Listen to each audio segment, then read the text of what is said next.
ይሄ ወደ ድሬዳዋ ዩኒቨርሲቲ ሳይንስ ሄልዝ ፋካልቲ የሚወስደው ለአስፋልት ተዘጋጅቶ ያለ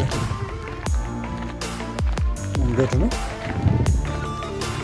አይገርማችሁም? ግን የደስታ ምንጭ ነው ብላችሁ የምታስቡት ሰው የሀዘናችሁ ምንጭ ሲሆን ሰላም አለይኩም ወራህመቱላሂ ወበረካቱ። ድና የተከበራችሁ የፋንዲሻ ቤተሰቦች እንዴት ናችሁ? እኔ ሰላም ነኝ ውዶችዬ። ተጠፋፋን አይደል? እንግዲህ ከዛሬ ጀምሬ ወደ ቤት ሽያጭና እንዲሁም ደግሞ የሚፈረሱ ቤቶችን ሰፈሮች እየተለኩ ያሉና የፈረሱ ቤቶችንም ይዤ እመጣለሁ።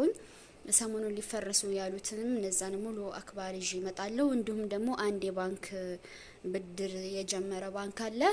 እሱንም ከነ ሙሉ መረጃ እነሱ የተናገሩትን ቪዲዮ ይዤ እመጣለሁ። እንግዲህ በኋላ በስራዬ ጀምሬያለሁ። አበረታቱኝ፣ ሼር ላይክ አድርጉኝ ኢንሻአላህ። እሺ ይሄ የምታዩት ቤት የሚሸጥ ቤት ነው። ወደ ቤቱ ላምራ። ቆንጅዬ ቤት ነው፣ በቆንጅዬ ሁኔታ ያለ ቀዩት በደንብ አድርጋችሁ። ሰፈሩ ያለው 04 ቀበሌ ነው። አስራት ሜዲካል ካምፓስ አዲሱ መንገድ ላይ ነው። እዛ ነው ያለው። ካሬው 180 ካሬ ነው። እጅግ በጥሩ ሁኔታ የተሰራ ነው። ሻወር ቤት አለው። የውሃ ማሞቂያ የተገጠመለት፣ ባኞ ቤት ሙሉ ለሙሉ ሁሉም ነገር የተገጠመለት በቆንጆ ሁኔታ የተሰራ ማሻአላህ። ዋጋው ደግሞ 14 ሚሊዮን። ይህ ለመዳም ቅመም አይሆንም እንዳትሉኝ፣ የሚገዙት የመዳም ቅመም ብቻ አይደሉም። እኔ ቻናል ላይ ግድ ነው የሚቀርበው። ይሄን ቤት የምትፈልጉ አናግሩኝ፣ በውስጥ በቴሌግራም በኢሞ በዋትስአፕ ደስ ባላችሁ ኮሜንት መጀመሪያ ላይ ባለው ቁጥር አገናኛችኋለሁኝ። ይሄ ቤት እንግዲህ 180 ካሬ ነው። ግን እንዴት ተደርጎ እንደተሰራ ቁም ሳጥን የተገጠመለት ብታዩ በጣም ነው የሚያምረው። ተመልከቱ እንትኑን ቁም ሳጥኑን። በዛ ስትወጡ ደግሞ ተመልከቱ፣ እዚህ ጋር መቅሰል አለ። አላህ እንዴት ደስ እንደሚል። ሽንት ቤቱን ተመልከቱ፣ በጣም ነው የሚያምረው። ማሻአላ ተባረክ ረህማን። እንግዲህ መግዛት የምትፈልጉ ወንድም እህቶቼ አናግሩኝ። ወደ ቀጣይ ላምራ ማለት ነው። አሁን ላይ ቦታ ካርታና ፕላን እየተለኩ ያሉትን ሰፈሮች ልነግራችሁ ነው ማለት ነው። አሁን እየተለኩ ያሉ ሰሞኑን ለመለካት የተጀመሩት በውቢቷ ኬሚሴ ከተማ ወርቄ ማዶ ማለት ነው። ትክክለኛ መረጃ ነው የምነግራችሁ። እዛ አካባቢ ቤት ያላችሁ ታውቃላችሁ ብዬ አስባለሁ። ወርቄ ማዶ ላይ እየተለካ ነው ያለው። ፈረሳ ተጀምሯል። ወርቄ ማዶ ወደታች ወደ 02 ምናምን እንዳለ ኬሚሴ ላይ ያሉ ህገወጦች ቤት ደግሞ ወርቄ ማዶ እንዳለቀ የሚዞሩት ወደ 02 ነው። ይሄ ነው ትክክለኛ መረጃ። ያንም ደግሞ ሲጀመር 02 ምናምን ሲያፈርሱ ይዤላችሁ መጣለሁ። አሁን ግን ወርቄ ማዶ ፈረሳ ተጀምሯል። ቪዲዮም ማሳያችኋለሁኝ ማለት ነው። እዛ ውስጥ የምትሰራ ጓደኛለችኝ። ይሄ የቤት ፈረሳ የካርታ ፕላን ልከታ የሚሰሩ ስራዎች ልንገራችሁ አለው ጊዜ የሆነ ጊዜ ዝም ይላል፣ የሆነ ጊዜ ይሰራል። በዚህ ሙያ ራሱ የተሰማሩ ሰዎች እሱን ሲሰሩ ብቻ ነው ክፍያ የሚያገኙት። ከዛ እሱ ልከታ ሲጀመር ይለካሉ። ፈረሳ ሲጀመር ያው እንግዲህ 3 ወርም ሆነ 4 ወርም ሆነ 1 ወርም የተቀመጡትን ያህል ይከፈላቸዋል። ከዛ ስራው ይሄም ህጋዊ ቤት ማፍረስ ሲቆም እነሱም ስራቸውን ያቆማሉ። አሁንም ሲጀመር ካመት በኋላ ምንም ሆነ ይጀምራሉና ይሄ ነው ስራው። ጓደኛዬ ኬሚሴ ላይ ራቢ እና እሷ ነች ትክክለኛ መረጃ የሰጠችኝ። የተወሰኑ ቤቶችም ልካልኛለች። እሱንም ማስገባላችኋለሁ ወደ መጨረሻ ላይ።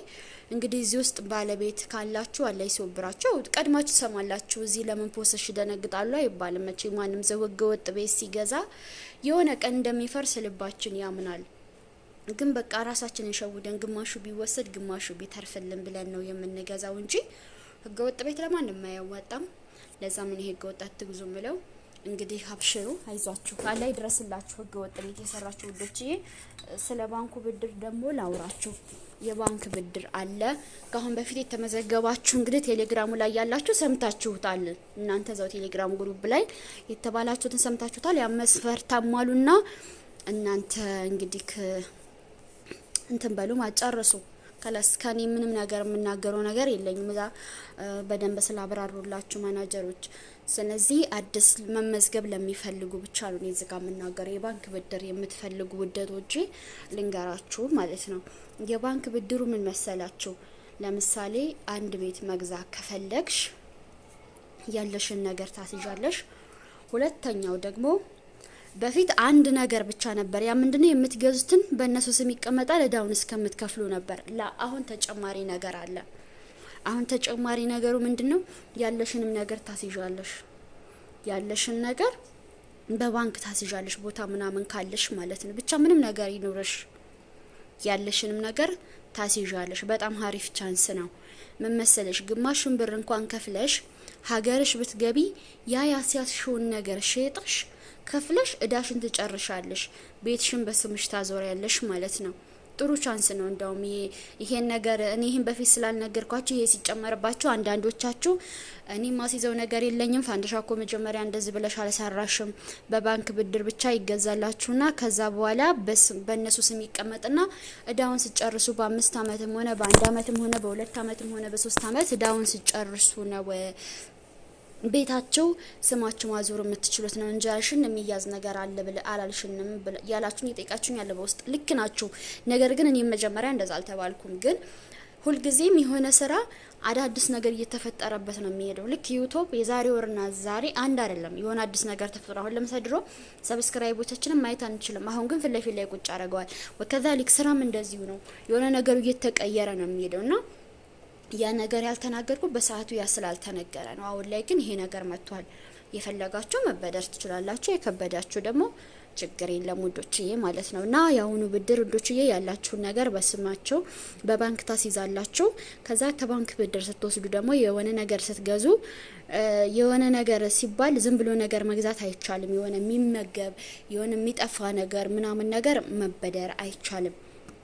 ቤት እንደዚህ ተሽጦ እነሱ እናንተ ባትከፍሉ ብራቸውን ሊመልስላችሁ የሚችል ነገር ብቻ ነው እንድትገዙ የሚፈቀድላችሁ። የሚገዙላችሁ እናንተ አይደላችሁ የምትገዙት። ያው እናንተ ከመረጣችሁ በኋላ የትም ቦታ ይሁን እነሱ መጥተው ነው የሚገዙላችሁ። ቤቱን በራሳችሁ ትመርጣላችሁ፣ መብታችሁ ነው። እና ውዶችዬ እንደዛ ነው።